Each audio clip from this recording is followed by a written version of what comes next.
जय जय राम हरे राम राम जय जय राम हरे जय जय जय जय का माझी कूस आता सफल झाली.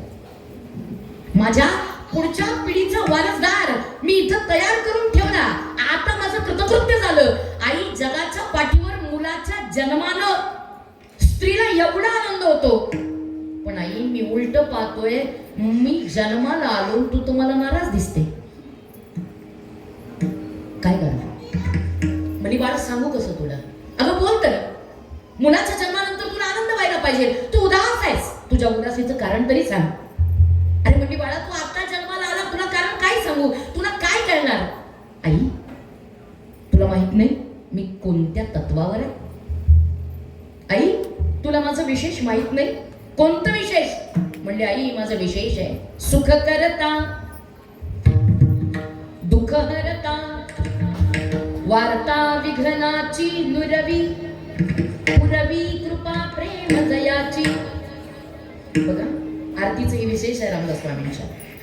आता आम्ही म्हणताना आम्ही गायक वादक लोकांनी दादा जशी जमली तशी अडकवली तिला, जशी तिला वळणात वळवता येईल तशी वळवली.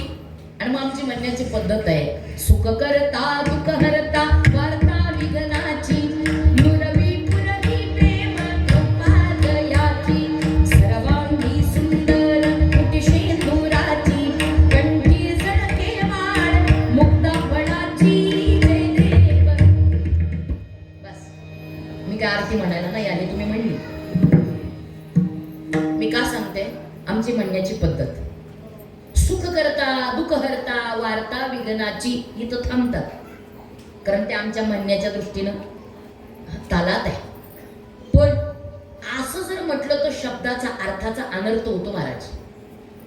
सुख करता मान्य आहे, दुःख करता मान्य आहे, वार्ता विघ्नाची. आणि मग माणसं म्हणतात नुरवी पुरवी प्रेम कृपा दयाची. याचा अर्थ असा होतो जो प्रेमाची कृपा उरूच देत नाही तो नुरवी.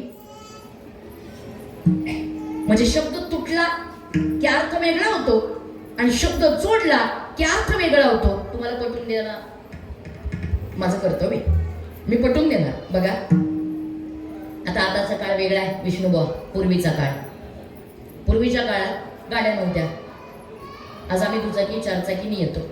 पूर्वीचा काळ गाड्या नव्हत्या, मग माणसं एक तर पायी आणि जरा दुरून यायचं असेल तर बैलगाडी, दोनच साधनं. आणि मग दुरून येणारी लोक कुठून कुठून कुठून आसपासच्या गावावरून लोक विचार करायची माणकोळीत मोठा कार्यक्रम होतो, सुंदर कीर्तनकार असतात. सुंदर म्हणजे दिसायला नव्हे, बोलायला. सध्या कीर्तनाच्या व्याख्या लोकांनी बदलून टाकल्या. लोक सहज म्हणतात चला कीर्तन बघायला. आता कीर्तन बघायची गोष्ट आहे का ऐकायची? हा, ज्या दिवशी कीर्तन बघायला लागले त्या दिवशी कीर्तनाचा तमाशा झाला. विठ्ठल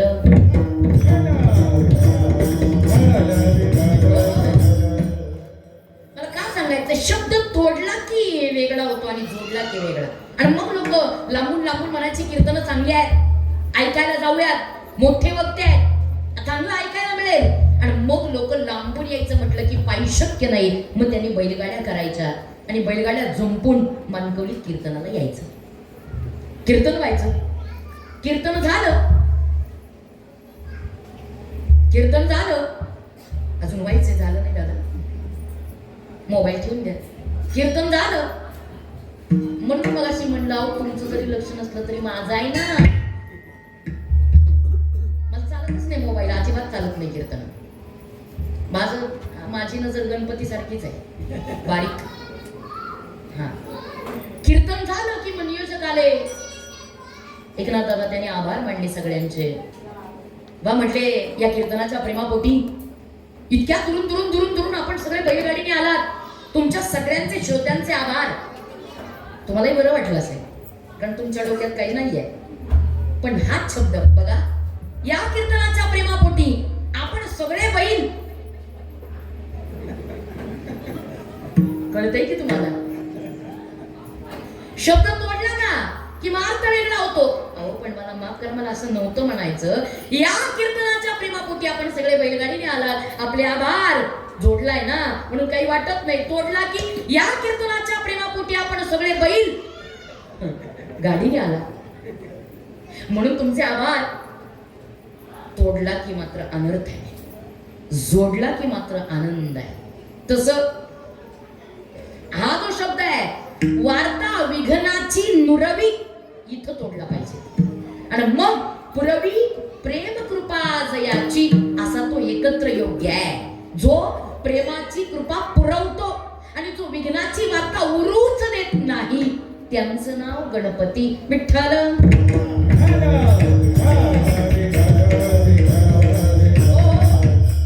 आणि मग असे गणपती बाप्पा ते म्हणजे आई तुला मी आताच सांगितलं मी सुख करता पदावर आहे. आई मी दुःख हरता पदावर आहे. आई मी वार्ता विघ्नाची नुरवी या पदावर आहे. बोल तू उदास कायस? मी जगाचं दुःख न दूर करू शकतो. तू तर माझी आई आहेस. बोल तू का उदास आहेस? म्हणजे बाळा तुला माझ्या उदासीचं कारण या वयात कळेल का मला प्रश्न आहे, पण तरी सांगते ऐक. ऐका तुम्ही पण झोपल्या नाही मोबाईल मध्ये नाही ना? हा म्हणजे माझ्याकडे तुमचं लक्ष पूर्ण काळ असलं पाहिजे. अजिबात मोबाईल पाहतच नाही. ते म्हणले बघ तुला कळणार नाही पण तरी सांगते तुम्ही ऐका बरं का, नाही तर तुमच्या डोक्यावर जाईल. बाळा मी तुझ्या बापाची लग्नाची बायको. कोण म्हणते? हा बरोबर आहे आई पार्वती. बाळा मी तुझ्या बापाची लग्नाची बायको. मी लग्नाची असून मांडीवर आहे आणि ती गंगा मागून आली आणि आहे कुठं? शाबास कळते की तुम्हाला? ती गंगाबाई कुठे आहे? शंकराच्या डोक्यावर. ते म्हणले हेच माझं दुःख नाही. कोण म्हणते? पार्वती माई. का? अरे काना मागून आली आणि झाली तिकट. बायकांचं गणपती बाप्पा डोक्याने हात लावला म्हणले आता कळलं बायकांचं दुखणं अवघड आहे, मिटवणं कठीण आहे. सर दादा एक बाई दवाखान्यात गेली. डॉक्टरनी घेतलं आतमध्ये झोपवलं. म्हटले घ्या मोठा श्वास घ्या. श्वास घेतलाय. थांबा थांबव. डोळे मोठे करा. डोळे मोठे केले. बंद करा डोळे. बंद केले. जीभ बाहेर काढा. काढली. घ्या जीभ आतमध्ये. घेतली. 5 मिनिटांनी विचारलं डॉक्टरनी काय होते तुम्हाला? ती म्हणली मग तुमच्याकडे कशाला आला? अहो म्हणजे मान्य आहे की पण मी का ब्रह्मदेव आहे काय होतंय ते सांगा. म्हणजे डॉक्टर माझ्या ना पोटात दुखतंय. असं म्हणजे एक काम करूया इंजेक्शन घ्या ताबडतोब राहणार. डॉक्टर इंजेक्शनचा उपयोग नाही का? म्हणजे आतापर्यंत कितीतरी इंजेक्शन घेतली राहिलाच नाही.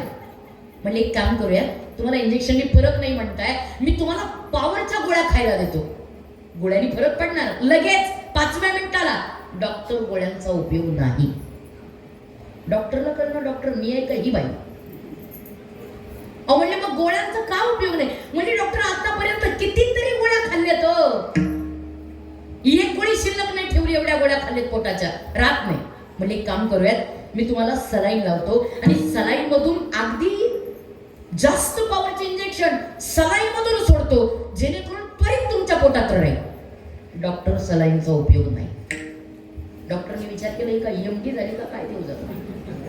मग ही माझ्या पुढे चालली. म्हणजे सलाईनचा उपयोग नाही कस काय? म्हणजे डॉक्टर आतापर्यंत जागा ठेवली नाही इतकी सलाईन लावली उपयोग नाही. मग म्हणजे एक काम करूयात शेवटचा पर्याय सोनोग्राफी करूयात. सोनोग्राफीच्या माध्यमातून कळून जाईल तुमच्या पोटात नेमकं काहीतरी आहे की ज्याने तुमच्या पोटात दुखतंय. डॉक्टर सोनोग्राफीचा उपयोग नाही. डॉक्टरनी कपाळाला हात लावला. म्हणजे बाई कस काय? म्हणजे डॉक्टर घरात फायली पडलेत कपाटात काही नाही त्याच्यात धूळ खात पडल्या रिपोर्ट नील. म्हणजे अवघड आहे या बाईचं. हिला सोनोग्राफीचा उपयोग नाही, हिला इंजेक्शनचा उपयोग नाही, हिला सलाईनचा उपयोग नाही, हिला गोळ्यांचा उपयोग नाही. म्हणजे बाई मला एक सांगा तुमच्या पोटात दुखतंय केव्हापासून? म्हणली शेजाऱ्यांनी फ्रीज घेतलाय ना तेव्हापासून. विठ्ठल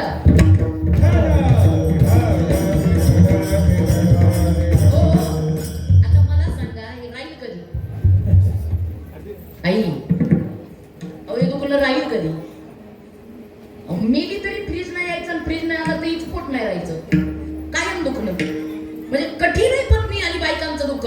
गणपती बाप्पाने हात लावला, म्हणले आता अवघड आहे आईचं दुखणं, पण सोडवायला आता हवं. कारण म्हणले मी सुख करता पदावर आहे, वार्ता विघ्नाची नुरवी या पदावर आहे, मला सोडवायला हवं. आई चिंता करू नकोस. बघा निघाले गणपती बाप्पा.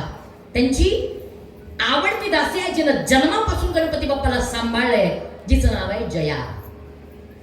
त्या जयेला सोबत घेतलं आणि त्या जयेला घेऊन गणपती बाप्पा गेलेले आहेत नाशिक, आणि नाशिक मध्ये त्र्यंबकेश्वर.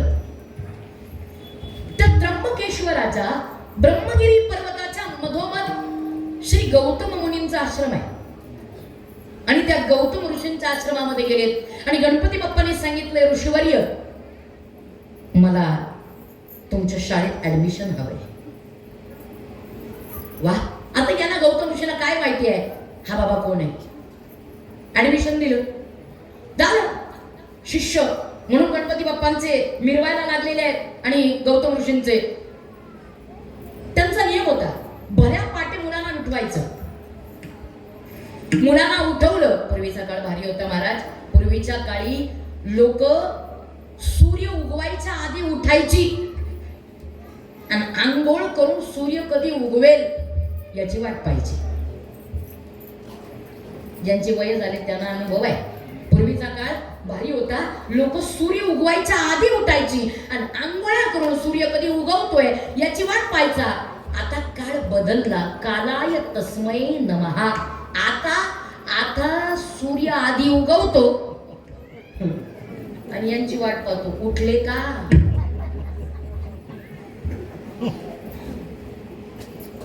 काळ बदलला. पूर्वीचा काळ भारी होता मला. पूर्वीच्या काळात दादा माणसं घरात खात होती.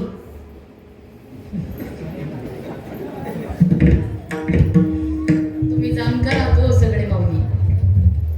काळ भारी होता पूर्वीचा. माणसं घरात खात होती, बाहेर जात होती. आता काळ बदलला. आता माणसं सर्रास बाहेर खातात आणि जायला